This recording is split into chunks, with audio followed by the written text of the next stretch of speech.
pour Faust, il y a beaucoup de versions. Vous êtes presque un archéologue quand vous regardez, vous comparez toutes ces possibilités. Gounod était un homme qui doutait énormément. Et donc, lorsque quelqu'un lui disait « t'es vraiment sûr de cet air-là ou cet ensemble », il en réécrivait un autre. Donc j'ai un formidable assistant, Sami El Gadab, qui m'a aidé en présentant plusieurs versions possibles. Et puis bien évidemment avec Denis Podalides, le metteur en scène, nous avons échangé, discuté, opposé et puis trouvé une version parfaitement équilibrée. Quand on m'a proposé ça, moi j'étais ravi de découvrir ce Faust que j'ignorais totalement. Je connaissais le Faust de Goethe. Et là, j'ai trouvé une sorte de version vraiment intermédiaire et vraiment intéressante parce qu'il y a des situations, il y a des personnages à travailler.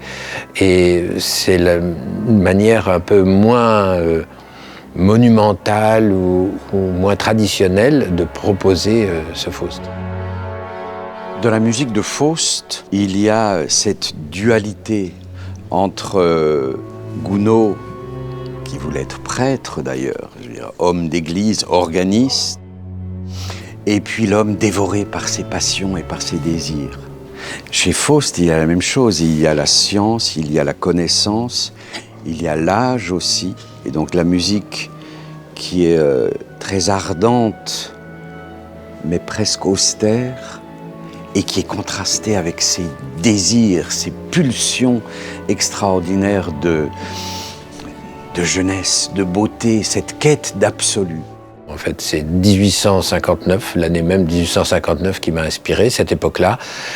C'est une époque où le Second Empire est triomphant. C'est aussi une période extrêmement puritaine, où la religion est sévère. Les gens à la fois sont très puritains et obsédés par le désir, obsédé par la sexualité. Et une œuvre comme Faust met totalement ça en scène. C'est-à-dire que Méphisto, c'est vraiment le désir incarné de Faust.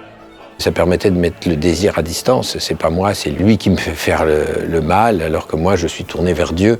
Enfin, il y a toute une hypocrisie sociale qui est tout à fait contemporaine de cette époque, qui vraiment se reflète dans cette œuvre. Faust, l'opéra Faust, est une des œuvres les plus jouées mondialement, mais dans sa version définitive, je dirais.